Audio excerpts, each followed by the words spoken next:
parler beaucoup, manger l'argent, voyager beaucoup seulement, mais travailler beaucoup, créer des choses, emploi des jeunes, non, non, non. Les dirigeants africains, les dirigeants sont comme ça. Les grandes gueules. Merci à vous qui nous rejoignez sur Radio Espace et aussi sur Espace TV. Bienvenue. Si c'est maintenant que vous nous rejoignez, nous sommes ensemble jusqu'au port de 11h. Vous aider à mieux comprendre l'actualité. Évidemment, c'est le but qu'on s'est fixé à travers cette émission depuis plus de 10 ans maintenant en Guinée. Plusieurs moyens s'offrent à vous pour interagir évidemment sur nos sujets. Soit vous partez sur Twitter, ce que je vous recommande d'ailleurs fortement, le hashtag EspaceGG. Sinon, l'autre numéro de téléphone qui s'affiche juste en bas de l'écran, je ne sais de le rappeler, soit le 00224 657 39 13 13. Avec plaisir évidemment, nous allons relayer vos messages dans cette émission Les GG, mesdames et messieurs, avec vous jusqu'au port de 11h avec cette équipe pour votre plaisir. Mon cher Moussa Moïsila, bonjour. Lamine Guirassi, le jaune, bonjour. Bonjour mon cher Tamba Zakari Milimono. Point d'œil au RPG Arc-en-Ciel ce alors matin. Pas du tout, ça fait rouge, jaune et vert. Oui, mais on voit pas le vert. Ouais, vert. Vert, ça va venir. Voilà. Franchement, ça va venir. On comprend les clins d'œil à la marée jaune. En fait, je voulais juste te dire bonjour aussi. Bonjour, Jacques Liwale. Bonjour Lamine, bonjour à tous. Monsieur Rouge. Oui. Ça fait rouge, jaune, vert. C'est ce que je disais à Tamba et Moussa, je disais il manquait plus que le vert dans ce studio. Voilà, non mais je me suis réveillé en Qatar, donc voilà. J'ai pris ce que je Jacques, pouvais. c'est pas réveillé en Qatar. C'est pas un argument. Tu as bien vu la couleur de ton. Non. Tu as bien vu la couleur de ta chemise. Tu as bien vu la couleur de ta chemise. Nous sommes en pleine campagne électorale. En pleine campagne électorale. Et tu viens en studio en jaune. Mais le jaune est plus vieux que ce que vous pensez. Non, en plus, ce n'est pas un jaune mélangé. C'est vraiment du jaune, Lorsque nous avions un jaune ici dans ce studio, il est le premier à nous descendre. C'est ça. Donc c'est la même chose. C'est ce que tu fais maintenant. Oui. Ah Moussa. Messieurs les jaunes. Je vais aller voir la maman. Ça c'est du chantage, Moussa. Non mais c'est pas du chantage. Les gens ne savent pas ce qu'il me dit avec les gars. C'est ça le délire. Oui. C'est plus fort que tout. C'est ça. Ça va Tamba? Très bien habillé ce matin. Hein? Ah bah merci beaucoup. Qu'est-ce qu'il faut? Merci. Il n'y a que les t-shirts en bas du costume qui dérangent. Ah non, c'est pas. Avec les inscriptions cœur ou je sais même pas, proverbe cœur, non, ça va pas du tout. En fait, là, c'est pas la qualité qu'il faut voir. C'est le message qu'il y a dessus. Un cœur joyeux est un bon remède. Ouais. C'est ce qui est écrit. Et donc, c'est un verset du livre des Proverbes. Donc, ça vaut beaucoup de choses. Ça vaut de l'or. Alors, ce débat, vous l'avez suivi hier entre Donald Trump. Oui, c'est bien cela. Ah oui, Donald Trump et Joe Biden. Oui, en effet, c'est un débat que nous avons suivi. 6 grosses thématiques. 1h30 de débat. Ça a dû être une véritable difficulté pour le journaliste de Fox News.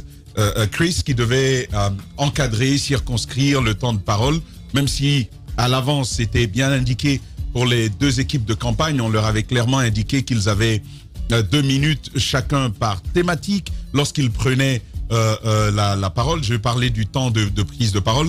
2 minutes au départ, mais ensuite ce débat interactif entre les deux candidats et puis le modérateur qui était là. Ça reste naturellement un débat intéressant, Lamine Guirassi. On reviendra tout à l'heure là-dessus pour plus de décryptage. Justement, c'était attendu, on va dire. C'est match d'insultes, en tout cas des deux côtés. On s'attendait, comme tu le disais, Tamba, plutôt à un débat, mais plutôt on a assisté à un débat d'une violence, je veux dire, absolue. On va essayer de partir avec nos confrères d'RMC et puis derrière on revient dans ce studio. Tout ce qu'il a dit jusqu'ici n'est que mensonge. Tout le monde sait.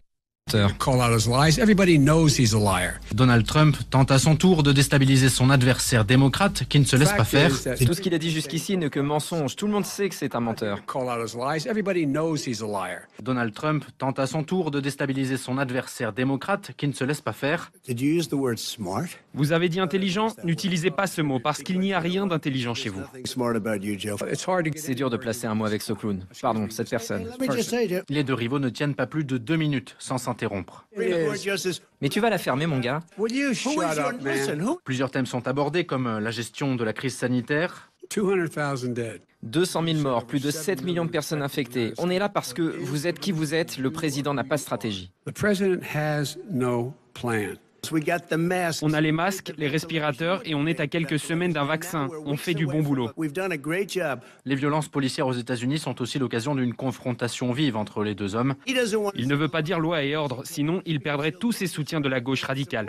C'est lui le raciste. Pas de chaos donc, ni sur la forme, ni sur le fond. Il reste 2 débats entre les 2 candidats. Le prochain round est fixé au 15 octobre. 10 points. 10 points. 10 points. 10 points. 10 points. 10 points. Parce qu'on vous aime chez Domino's, dès 60 points, on vous offre une pizza. C'est notre nouveau programme de fidélité, exclusivement sur dominos.fr. On a écouté, hein, c'est une violence extrême, mon cher ami. Bon, extrême, moi je pense qu'on a pu voir. Quand on sait que chez nous, c'est interdit de dire menteur et tout ça, et on traite le président de clown. Non, mais Joe Biden... Il va plus loin, il dit tu vas la fermer, mon gars. Alors, Joe Biden le dit très clairement, je ne suis pas là pour dire que tu es un menteur. Toute l'Amérique sait que tu es un menteur. Il dit ça de Donald Trump. Non, le verbe, il est particulièrement musclé dans ce débat-là, même si je pense que on aurait pu assister à pire. L'exercice n'était pas facile. Notamment pour Donald Trump, où l'élection arrive dans un contexte particulier. D'abord, vous avez vu l'élection, la première élection depuis 2008, l'action des médias démocrates, même au-delà des frontières américaines, c'est quand même le mal-aimé de ce Donald Trump-là, qui a réussi quand même à dépasser Hillary Clinton et à se percher donc à la présidence américaine. Ce sont quand même 4 années qui s'écoulent avec beaucoup de fronts. Le front sur les élections d'abord, les connivences avec la Russie, ensuite avec la Turquie. Ça reste un premier épisode qu'on a pu suivre. Ensuite, l'impeachment qui arrive. Donald Trump que l'on veut sortir de la Maison Blanche à tous les coups. Même si on voit qu'au sortir de tout ceci, il sort relativement grandi. On a vu les résultats à cette époque-là. Mais, encore une fois, l'avènement du Covid-19, même si les Américains estiment à plus de 51% que Donald Trump n'est pas responsable de ce qui est arrivé, la question de la gestion de la crise, avec la dernière information qui vient établir que contrairement à ce que le président américain a prétendu, il était bien au courant des risques sanitaires majeurs de cette épidémie-là. Justement, tout ceci a joué contre lui.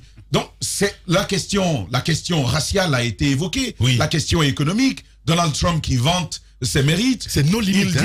Il dit à Joe Biden, ce que j'ai fait en 3 ans et demi, en 47 ans, toi tu ne l'as pas fait. Il dit ce que j'ai osé faire, fermer la plus grande économie du monde. Toi, Joe Biden, tu n'aurais pas pu avoir ce courage. Et il poursuit, tu n'en as pas les tripes. Donc, c'est un débat au vitriol. Les mots vont sans embâche, les uns contre les autres. C'est de cela qu'il s'agit. Parce que Joe Biden, j'ai l'impression que il a utilisé ce terme, il s'est préparé à cela. Donald Trump, le clone tout le temps, c'est revenu. Et Donald Trump qui, lui aussi, n'a pas manqué quand même de flageller, d'agresser tout le temps Joe Biden, c'était de très bonne guerre. Moi, ce que je retiens en une ou deux phrases rapidement, c'est de dire que je pense personnellement que Joe Biden aurait pu faire mieux. Ça, c'est mon avis. Après toutes les gaffes commises par Donald Trump, je crois que Joe Biden aurait pu faire mieux, même si lui aussi, on l'appelle par moments le gaffeur, ce Joe Biden-là. On verra en tout cas la suite des débats attendus, parce qu'aux États-Unis, encore une fois, moi je pense que ce n'est pas gagné du tout que de lire simplement les statistiques, les sondages. 3 débats quand même, il faut le rappeler. Les sondages, voilà, c'est le premier débat. Et penser d'emblée. Il reste 2. Et penser d'emblée que Donald Trump va perdre cette élection-là. Alors, il traite d'ailleurs, Moussa, il faut le rappeler, Donald Trump du toutou des Turcs, il faut le dire. Oui, exactement. Je pense que des Russes, pardon. Lorsque vous suivez un tout petit peu le visage, l'expression faciale, si je peux le dire ainsi, des deux candidats, vous vous rendez compte que Donald Trump était très tendu et agacé. Agacé à tel point de vue qu'il a à un moment donné, il a perdu les pédales complètement. Parce que de toutes les piques que lui a lancé Joe Biden, ce qu'il a réussi à dire et peut-être qui a retenu un peu l'attention des gens, c'est de dire que en Joe Biden, il n'y a absolument rien d'intelligent. Rien d'intelligent, comme si tout ce que le monsieur disait c'était des falaises, c'était donc des affabulations, que ça ne reposait sur absolument rien. Mais moi, je retiens une chose. Donald Trump, il a un caractère je dirais belliqueux. Il dit qu'il ne s'engage pas à transmettre pacifiquement le pouvoir en cas de défaite. Même s'il condamne, même s'il condamne. On est aux États-Unis là. Même s'il condamne. Il demande à ses militants de surveiller particulièrement les bureaux de vote. Même s'il condamne ces suprémacistes blancs et tout, mais je trouve qu'il a été lamentable. Moi, je trouve qu'il a été lamentable dans le débat. Il n'a pas. Oui, c'est son style, mais aux yeux quand même de l'opinion, ça a été comme ça. Et au lendemain de ce débat, il fait quand même un post où il met sa photo à lui et celle de Joe Biden et du modérateur Chris, comme pour dire que j'étais face à deux personnes. Il a même dit. Voilà, il dit qu'il était lui seul. La victimisation, c'est son jeu. Je pense que c'est la beauté de la démocratie américaine. Vous sentez que quelles que soient les invectives, quelles que soient les injures, les insultes, la démocratie est quand même assise sur du solide. L'Amérique, ce n'est pas que la tête, ce n'est pas que la Maison Blanche. Vous sentez que le soubassement est là. Même si ça tremble au sommet, mais à la base, tout reste serein. Je pense que c'est la leçon qu'il faut tirer lorsque vous avez un tel débat sur le continent africain. Ou je prends l'exemple de mon pays, mais ce même jour, ça va être une sorte de tsunami parce que le pays va s'embraser. Mais là-bas, on voit deux personnages qui essayent de chacun de défendre son point de vue et d'en tirer le meilleur des profits qu'il faut. Je pense que c'est ça l'Amérique et c'est comme ça qu'on l'aime. Oui, on parle géopolitique ce matin. Allez-y, Jacques Levalino. Il faut dire d'abord que Donald Trump ne change pas. Il y a peut-être que finalement, cette année, il a un bilan à défendre. Sinon, quand en 2016 déjà, face à Hillary Clinton, c'était le même discours. Il avait en face les démocrates qu'il voulait attaquer, qu'il voulait mettre en difficulté. Et on a compris quand même tous les débats que Hillary Clinton et Trump ont animés. Et on a vu que Hillary est sortie vainqueur. C'est elle qui a gagné tous les débats. Mais, parce qu'il y avait un discours qui était soigné, il y avait des propositions qui étaient faites, alors qu'elle était concentrée sur, si vous voulez, son programme de société, ce qu'elle voulait faire de l'Amérique. Et Trump était avec l'Amérique d'abord, la grandeur de l'Amérique, et il continuait à attaquer, n'est-ce pas, Hillary Clinton. Malgré tout, on a vu le choix qui a été fait au soir de la présidentielle. Moi, la lecture que je fais, c'est que j'ai comme l'impression qu'aujourd'hui, dans les démocraties comme aux États-Unis, les gens sont en train de se tourner vers un autre discours. C'est-à-dire, là où nous voulons aller, c'est là-bas les autres veulent quitter. Avoir des politiques qui viennent vous dire, bon, nous allons faire ça, voilà comment nous allons faire pour atteindre un tel objectif. Ils sont habitués à ça depuis des années. Et après, quand ils ont évalué la gestion des différents présidents, ils se sont rendus compte que ce qui a été dit n'a pas été fait. Maintenant, on a envie d'avoir un discours comme celui de Trump qui dit exactement ce qui dérange, ce qui choque.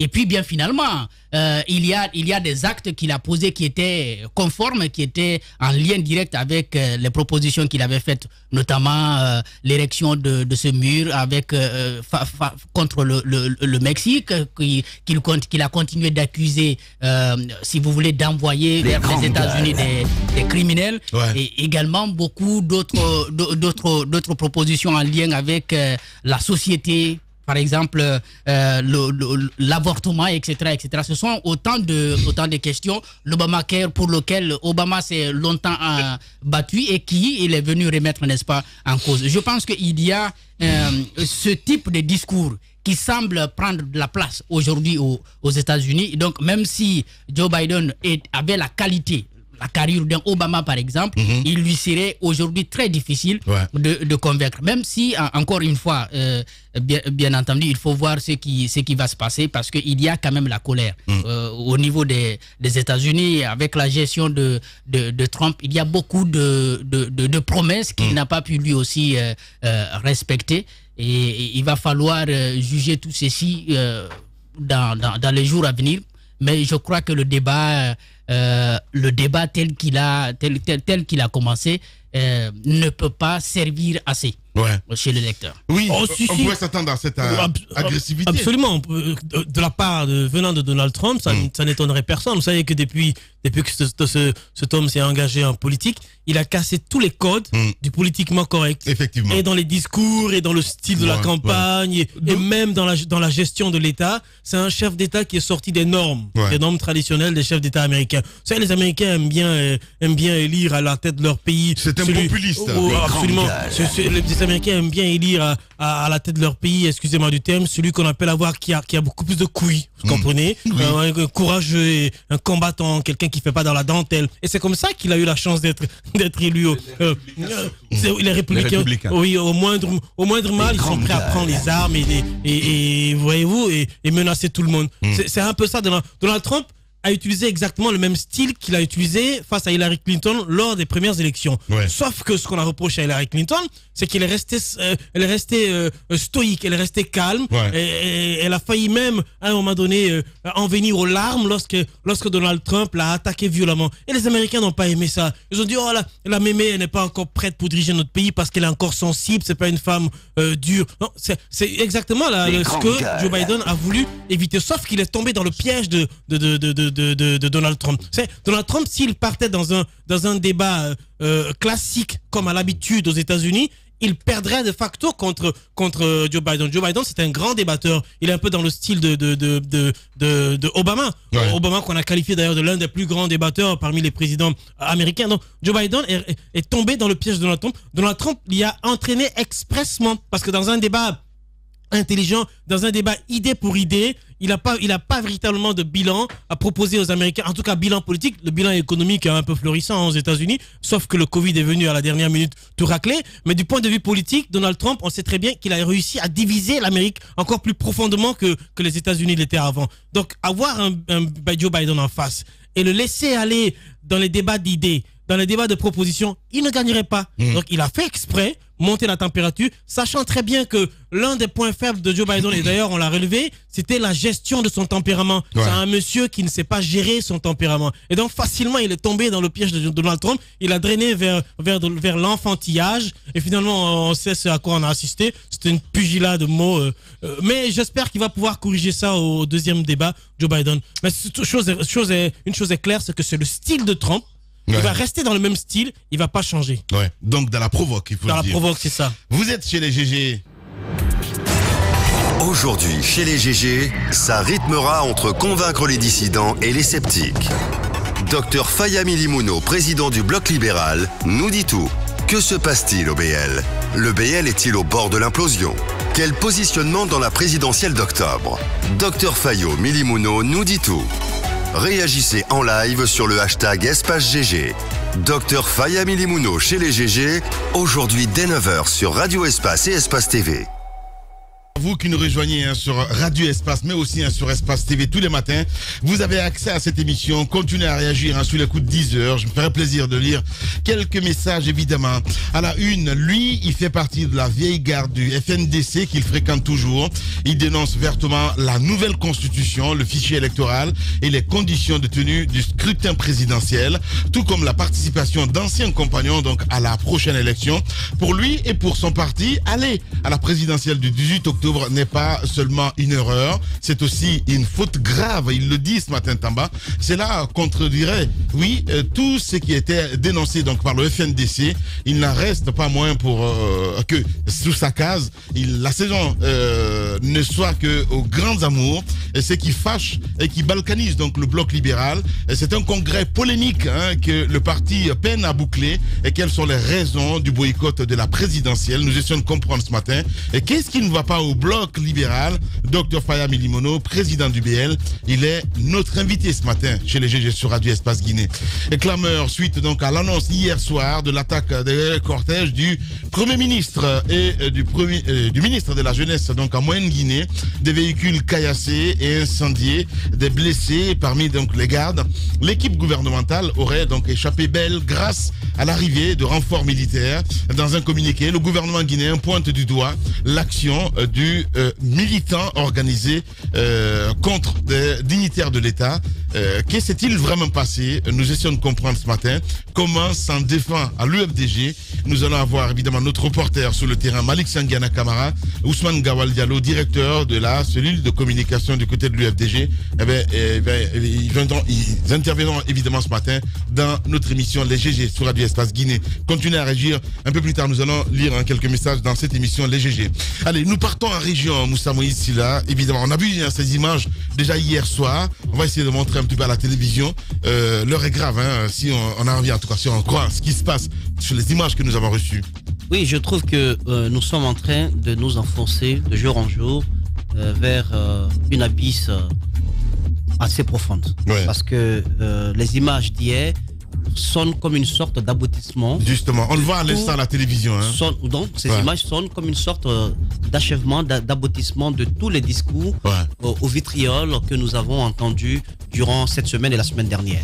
Des discours appelant non pas à la paix, mais à l'affrontement, des discours en renvoyant à la guerre, en renvoyant la communauté à l'ethnie. Oui. Donc, quand on prêche ce genre de discours, je pense que, somme toute, il faut s'attendre à ce qu'il y ait grabuge, à ce qu'il y ait de l'électricité dans l'air. Je pense que c'est un peu le résultat qui s'est produit du côté de l'Abbé. Alors, pendant la journée, le chef du gouvernement a effectué donc son périple du côté de la Moyenne-Guinée à l'Abbé. Il était donc à y aller pour lancer la campagne en tant que directeur de campagne du RPG Arc-en-Ciel. Et donc, au grand stade de l'Abbé, des militants venus de l'Abbé, mais aussi de la moindre chose de Pita, de la Haute-Guinée, étaient déjà rassemblés là. Quelques dignitaires, notamment du parti, venus de la Haute-Guinée. Donc, apparemment, c'est à la fin de tout cela que la queue du cortège a donc essuyé des coups de projectiles. Nous avons un reporter, un envoyé spécial auprès en Moyenne-Guinée qui suit un peu la campagne électorale auprès du ministre Mokhtar Diallo, qui a effectué donc le déplacement avec Mokhtar Diallo. Moi, vous entendez des versions qui diffèrent d'un camp à un autre, d'un camp de la mouvance à l'UFDG qui est un peu le parti qui est pointé du doigt par le gouvernement. Mais moi, je fonde mon argument sur les constats qui ont été faits par mon reporter. Parce que c'est lui que j'ai envoyé et c'est quand même quelqu'un qui cumule des années d'expérience sur le terrain. Donc, il estime qu'il y a bel et bien eu attaque du cortège à l'Abbé. Et ce qui m'a sidéré, c'est hier, aux environs de 21h, lorsque je reçois son coup de fil, très alarmant, il me dit « DG, nous sommes attaqués ». Et j'entends des coups de feu au téléphone. Des coups de feu qui, après des explications, seraient des sommations donc, de la garde du cortège du ministre Mokhtar Diallo pour essayer de disperser un peu des personnes qui étaient venues donc attaquer le cortège. Donc le reporter était vraiment très affolé et donc il a fallu qu'on l'enregistre pour qu'on puisse faire passer tout cela. Ça, c'est le point de vue de quelqu'un qui est neutre, qui est allé pour voir et rapporter ce qui se passe. Moi, j'estime que ça ne sert absolument à rien de dire il n'y a pas eu attaque. Ça ne sert à rien de dire on a pris des véhicules par là, on les a mis ici, on a monté tel coup. Le montage, je ne peux absolument rien dire. Mais l'évidence, on ne peut pas la nier. L'évidence, c'est qu'il y a eu attaque. C'est une évidence, ça on ne la dit pas. Maintenant, qui est responsable? Qui est derrière cette attaque? La réponse à cette question appartient aux services de sécurité, aux agents de force de l'ordre. Moi, je comprends un tout petit peu qu'on fasse directement le lien avec l'UFDG. Quand vous allez au bastion du parti du principal parti de l'opposition. Ce ne sont pas des citoyens paisibles qui vont attaquer le cortège, Moussa. Oui, mais attends, moi je ne suis pas des citoyens paisibles qui vont attaquer. C'est des militants. Je ne suis pas là pour dire que c'est l'UFDG qui attaque. Non, mais c'est ton choix. Je suis là pour dire que l'attaque a bel et bien eu lieu. Mais oui, et maintenant, c'est pas des zombies non plus qui sont venus attaquer. Mais attends, Roby, mais qu'est-ce que tu fais là? Tu es en train de. Vas-y, Moussa. Tu arrêtes quand même tout de même. Je vais pas placer ça. Alors, comment moi, je souhaiterais dire que. C'est les grandes gueules, hein? Je souhaiterais, d'accord, les grandes gueules, mais tu n'en as pas une ce matin. Je souhaiterais dire que. C'est toi qui l'as pas. Si vous allez à l'intérieur du pays et que vous êtes dans le bastion du principal parti d'opposition et que vous êtes attaqué, logiquement, vous drainez votre raisonnement vers le principal parti d'opposition qui a donc plus de militants dans cette localité. Tout ça. Maintenant, Lamine. Et si, je vais dire, c'était l'auto-attaque en fait. Non, Lamine. Moi, je pense qu'il faut arrêter ça. Arrête ça. Lamine, mais tout est possible. Quand on n'a pas de bilan à défendre. Non, mais toi-même, tu ne crois même pas. Lamine, autant on demande à l'État, on dit aux RPG qui sont forts dans le complot, dans les montages et autres. Les grandes gueules. C'est pas la première fois.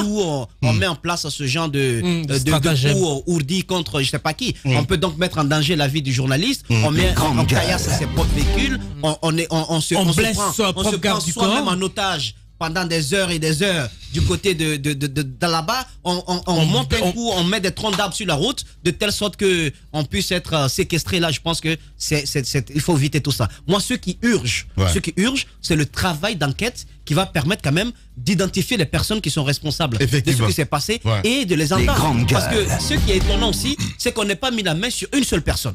J'ai pas en tout cas pour l'instant entendu qu'il y a eu des arrestations et que des personnes ont été auditionnées à ce sujet-là. Je pense qu'il faut le faire. Non, mais quand on attaque quand même un cortège ministériel où il y a tout de même des agents des forces de l'ordre, et je pense que le mieux c'est de mettre la main sur quelques personnes et d'engager une enquête. Il faudrait que cela se fasse. Et il faudrait également que tous ceux qui sont quand même épris de paix dans ce pays, c'est le moment de s'élever. On a dit que c'est en temps de guerre, en temps de crise, qu'il faut élever les défenses de la paix. Si on ne le fait pas maintenant, ce qui se passe là n'augure pas d'un lendemain meilleur. Du tout. Ça se passe pas, c'est en train de très mal commencer. Il faut que toutes les personnes qui aiment ce pays ne laissent pas ce pays entre les mains que des politiques. Il peut y avoir aussi une autre voie. Une voie appelant les uns et les autres à la retenue. Parce que si cela n'est pas fait, je pense que nous sommes en train d'aller nous glissons vers un terrain très très dangereux. On cherche à opposer les ethnies, on cherche à opposer les communautés, on cherche à opposer les paisibles citoyens qui vont se regarder maintenant en Cellou Dalein Diallo, en Alpha Condé. Ce n'est pas normal. Je pense que c'est le bon moment d'élever les défenses de la paix et que ce qui est arrivé du côté de la Moyenne-Guinée, je dis bien, c'est un acte à condamner. Ce n'est pas du tout normal. Cellou Dalein Diallo a le droit de se rendre en Haute-Guinée, d'aller à Kankan, d'aller à Mandiana, d'aller à Sigiri, de battre campagne avec tout son cortège et de ne pas être égratigné. Dr Kassori Fofana, le président Alpha Condé, a également le droit d'aller sur l'ensemble du territoire national et de ne pas être attaqué. Je pense que s'il faut répondre au coup pour coup, ce pays-là, il faudrait vraiment qu'on le mette en bail et qu'on puisse aller ailleurs. Donc ce n'est pas du tout normal. Ces attaques sont à condamner. Il faudrait que des enquêtes soient faites pour qu'on mette la main sur les commanditaires. Allez-y, mon cher Tamba. Pas étonnant, hein. C'est pas une première quand même. Justement, je voulais commencer par cela. Je veux rappeler que c'est pas la première fois que le docteur Kassori lui-même est attaqué de ce côté de la Guinée. C'est une deuxième fois qui arrive. La première fois, il était avec des cadres encore du parti et du gouvernement. Cette fois-ci, ça revient. Et ça n'aide pas la paix. Ça n'aide pas la paix. Autant nous dénonçons tout ce qui n'est pas conforme à la loi dans ce pays, autant ça, il ne faut pas tourner autour du pot. Ce qui arrive là-bas n'est pas bien. Ce n'est pas bien, c'est le premier propos que je veux tenir. Mais vous savez, je fais le constat que ces politiques, ou si vous voulez, la politique a pourri notre société. Malheureusement. Ça a accru les intolérances. Quand tu n'es pas de mon bord, tu es mon adversaire. Où que tu passes, je te pourchasse, je ne veux même pas te sentir. Alors, si cet espace de la Guinée peut devenir un endroit, une zone de non-droit, un no man's land pour certains fils du pays, il y a un problème. On vient tous de quelque part. Chacun a chez soi. Je pense qu'il faut éviter ça. je ne vais pas me prolonger sur ce type de discours. Parce que c'est ça la réalité, malheureusement. Déjà, nous avons entendu beaucoup d'échos dans ce sens. Chacun a chez soi. De cette façon-là, eh bien, si vous me chassez chez vous, chez moi, alors moi aussi, vous ne viendrez plus. Ouais. Malheureusement, c'est là que nous sommes en train d'aller. Nous sommes en période de campagne. Là, on est au Fouta. Il y a des tours un peu partout dans toutes les régions du pays. Comment est-ce que ça va être alors si on ne veut pas recevoir des gens chez soi? Alors, il faut quand même préciser que ça, ce n'est pas nécessairement l'œuvre des dignitaires. Je dis pas nécessairement. Même si je n'exclus pas que la politique a poussé à un certain niveau nos mentalités aujourd'hui, que même les personnes les plus insoupçonnées sont capables de forfaitures les plus basses. C'est ça la réalité. Mais vous allez voir ce qui va se passer. Et d'ailleurs, j'ai lu déjà beaucoup de choses comme ça. C'est le déni de la réalité. Et c'est la manipulation qu'il y a autour. Ouais. De part et d'autre. Ouais. On m'a dit non, ça c'est un complot. Et allez trouver autre chose. Pourquoi est-ce que personne n'a arrêté ce discours? J'ai entendu. Pourquoi est-ce que la voiture que je vois là, elle était déjà gâtée? Or, c'est pas vrai. Cette voiture-là, j'ai vu personnellement la vidéo quand ça a commencé à brûler jusqu'à la fin. On a pu voir tout cela. Bata, hein, c'est bien ça. Oui, on parle des troupes aéroportées. Ouais. Leur véhicule qui a été totalement calciné. Et vous savez ce qui se passe? Moi, j'ai observé depuis que je suis là et que je commente cette actualité. Vous savez, quand vous vous retrouvez dans une situation, ces politiques-là, et tous leurs militants, de part et d'autre, hein, ils sont en face de la vérité, et que leur conscience veut leur dicter la voie de la vérité, ils prennent ça, c'est comme un chiffon, et un peu têtu, on dit, il ne faut pas sortir ta tête ici, on l'enfonce. Vérité ne sort pas la tête. Conscience ne me dit rien. Je n'ai pas envie de t'entendre. On étouffe la conscience, on étouffe les faits de vérité, pourvu qu'on parvienne à ses fins. On ne veut pas l'entendre du tout, on fait tout pour qu'elle n'existe pas. Or, aujourd'hui, il faut commencer par dire que ce qui arrive là n'est pas bien.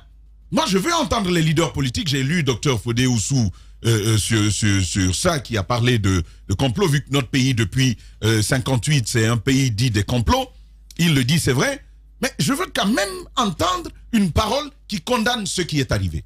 Ça, c'est une première chose. Mais ensuite, et je suis d'accord parfaitement avec Moussa Moïse, il ne m'appartient pas de dire qui est responsable de ça, qui n'est pas responsable de ça. On va peut-être entendre Sanguiana tout à l'heure. Il nous dira s'il y avait des signes clairs d'appartenance à une formation politique comme l'UFDG, on pourra savoir ce qu'il en est. Mais pour le moment, la justice doit pouvoir faire son travail, et surtout ses leaders politiques. Écoutez, d'où qu'ils soient. Moi, j'aurais aimé quand même entendre ce matin aussi Cellou Dalein Diallo, même si on va voir Ousmane Gawal Diallo, entendre Cellou Dalein Diallo, parce que quoi qu'on dise, c'est son fief naturel. C'est de cela qu'il s'agit. Qu'il le veuille ou non, ça va se coller à lui. Ce sera important de les entendre avec une parole qui calme, avec une parole qui ramène à la raison, pour dire qu'il n'y a pas de domaine de non-droit en Guinée. La Guinée appartient à tous ses fils, où qu'ils veuillent aller, tant que c'est conforme à la loi, je pense qu'ils doivent pouvoir y accéder. Voici ce que j'ai à dire à ce sujet. Et on espère que pour une fois, parce que c'est pas la première, vous vous rappelez de Bakayoko qui a rejoint Cellou Dalein Diallo aujourd'hui, sur une antenne, il a osé dire, c'est lui-même qui a dit, il a osé dire qu'il peut me battre dans les urnes. Ça lui a coûté, est-ce que ça lui a coûté? Il perd sa voiture, son ordinateur, ce qu'il avait. Il a dû fuir de l'AB. Dernièrement, c'est... Il va les retrouver bientôt. Ben voilà, aujourd'hui, il va les retrouver. Dernièrement, c'était le Premier ministre. Cette fois-ci, c'est encore lui. Je trouve que c'est quand même assez flagrant. À un certain moment, il faut se ressaisir. Voilà, une zone interdite, hein, a envie de dire, mon cher Jacques Lualino. Bon, il faut déjà commencer par se poser énormément de questions. Moi, j'étais en tout cas de ceux qui hier se posaient énormément de questions lorsqu'on a vu, n'est-ce pas, ces images. Parce que le matin, je crois, j'avais dit ici qu'on ne manifestait pas à l'AB, en tout cas, on ne répondait pas au mot d'ordre du FNDC. C'était le choix de l'antenne locale du FNDC de l'AB. Je crois que les raisons étaient simples. Le monsieur, le responsable de l'antenne disait, puisque le Premier ministre arrive pour lancer la campagne électorale, donc pour éviter des accrochages, nous reportons notre manifestation. J'avais cru que c'était une bonne intention. C'est pourquoi lorsque j'ai vu ces photos qui disaient que le cortège du Premier ministre a été attaqué, j'étais en train de me poser des questions. Est-ce que c'est vrai? Est-ce qu'il y avait un groupe à l'Abbé qui était aussi hostile comme ça à la venue du Premier ministre au moment où l'antenne locale du FNDC a choisi de s'abstenir de toute manifestation aujourd'hui pour lui laisser, n'est-ce pas, le champ libre? Mais j'ai renoncé tout de suite à mes interrogations lorsque la nuit, j'ai été informé donc par notre reporter qu'à Dalaba, il leur est interdit d'accéder à la ville. Il y a des troncs d'arbres et puis qu'on est en train, en tout cas, de jeter encore des pierres. Donc, je me suis dit qu'il y a effectivement eu attaque. Et je crois qu'il y a effectivement eu attaque à l'Abbé. Donc, il faut qu'on sorte un peu du déni de la réalité. Il y a eu attaque. Maintenant, puisque nous sommes dans la confusion totale, le gouvernement confond, les politiques confondent. C'est le directeur de campagne du RPG qui est venu à l'Abbé, même s'il a la casquette du Premier ministre. Mais il est venu là-bas en tant que directeur de campagne du RPG. Ça doit être noté. Il faut que derrière, M. Kassouri essaye de travailler, de mettre ses ministres au travail, qu'il ne vide pas le gouvernement, qu'il ne démissionne pas. Parce qu'ils ont tellement démissionné qu'on a l'impression qu'ils ne travaillent plus assez sur les détails qui doivent aider par exemple, à sécuriser la population, à préserver la paix, etc., etc. Parce que dès lors qu'ils se confondent au parti, au RPG, ils n'ont plus le temps suffisamment de travailler sur d'autres domaines. Vous avez vu ce communiqué? C'est aller trop vite en besogne. Vous avez une attaque, il n'y a pas eu de travail préalable qui permette de connaître qui a attaqué. Vous faites un communiqué et c'est pas le RPG, parce que si c'est le RPG qui attaquait, j'allais comprendre. Je comprends, il y a une confusion en fait. Ça c'est de la réalité. On ne sait plus quand on est PM, on ne sait plus quand on est directeur de campagne. Le RPG peut tout naturellement dire oui, c'est mon adversaire qui m'a attaqué. Mais lorsque le gouvernement fait un communiqué pour dire c'est ce parti qui a attaqué, je pense qu'il y a une confusion. Moi, je ne dis pas que le gouvernement ment, mais il faut que cela soit dit à la suite d'une enquête qui permette, n'est-ce pas, d'identifier les auteurs de cette attaque à l'Abbé et de l'attaque de Dalaba. Voilà, allez, nous allons partir sur le terrain. Malik Sangiana Kamara est notre envoyé spécial. Les grandes gueules. Bonjour Malik et bienvenue. Voilà, vous êtes sur le terrain, Malik. Qu'est-ce s'est-il passé hier du côté de Fouta? Justement, hier, 29 septembre 2020, la campagne électorale a été lancée à l'Abbé par Kassouri Fofana, le directeur national de campagne de la mouvance présidentielle. Alors, il est atterri à l'aéroport de l'Abbé aux environs de 15 heures. Il a été accueilli par un bain de foule pour le diriger directement au stade régional, Sekoula Idalo. La mobilisation était de taille et tout se passait normalement. Le meeting s'est bien passé et le président, le candidat du RPG à Kantiel s'est adressé à ses militants et fin de la cérémonie, nous sortons du stade maintenant à quelques mètres du stade régional. Voilà que le cortège reçoit des jets de pierre venant des quartiers, mais on ne sait pas qui sont ces personnes. En tout cas, c'était des jeunes du quartier qui jetaient cailloux. Et pour preuve, d'ailleurs, nous, de la presse, notre véhicule a reçu quelques projectiles. Heureusement qu'il y a eu plus de peur que de mal.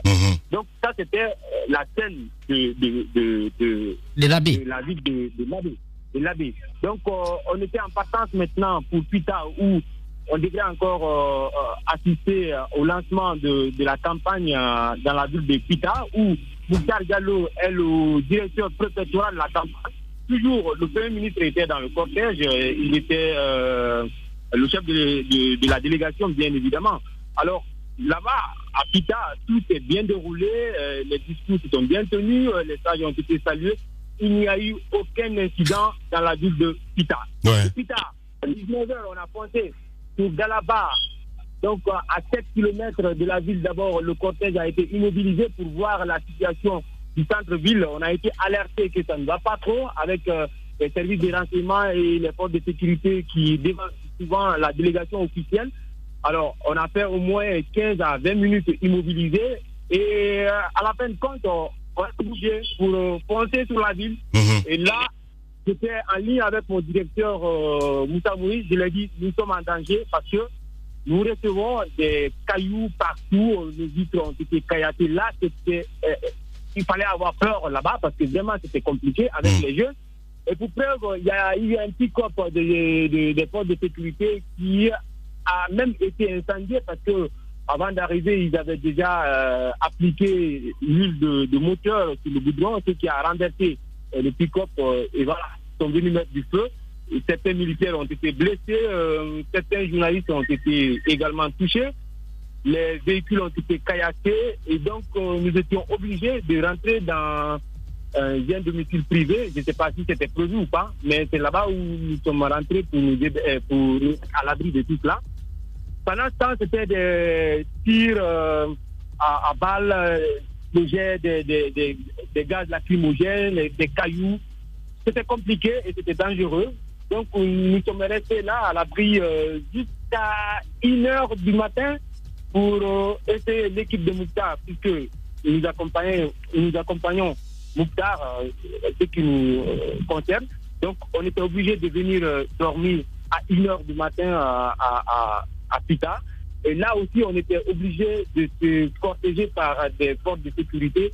Et même en ce moment aussi, il y avait certains jeunes qui étaient encore sur pied pour faire des jets de pierre. Et au moment où nous quittions, il y a eu certains jeunes qui ont été appréhendés par les forces de sécurité et ils étaient dans les mains. Bien. Voilà ce qui s'est passé hier. Voilà, Malik Sangiana Camara, évidemment, qui vous retrouvez sur Espace TV. Forcément, on reviendra sur cette actualité dans nos journaux, sur Espace TV, mais aussi sur Radio Espace. Dans la deuxième partie de l'émission, nous allons joindre aussi Ousmane Gawal Diallo. Notre invité est déjà dans le locaux de la Radio Espace, évidemment, le président de BL, Dr Faya Milimono. Il nous rejoindra dans la deuxième partie de l'émission. Merci de rejoindre l'équipe des GG. Bon appétit. Merci beaucoup, bonne soirée. C'est là, c'est chaud. Tu t'es fait quoi, toi? Oh, ananas, pepperoni, sauce Dallas, c'est pour les rôtis. Sur ma pizza, j'ai des oignons, des tomates fraîches et des lartons. Et du miel aussi. Créez votre pizza comme ça vous chante, en exclusivité sur Dominos.fr. Dominos. Moi, j'ai pris une margarita.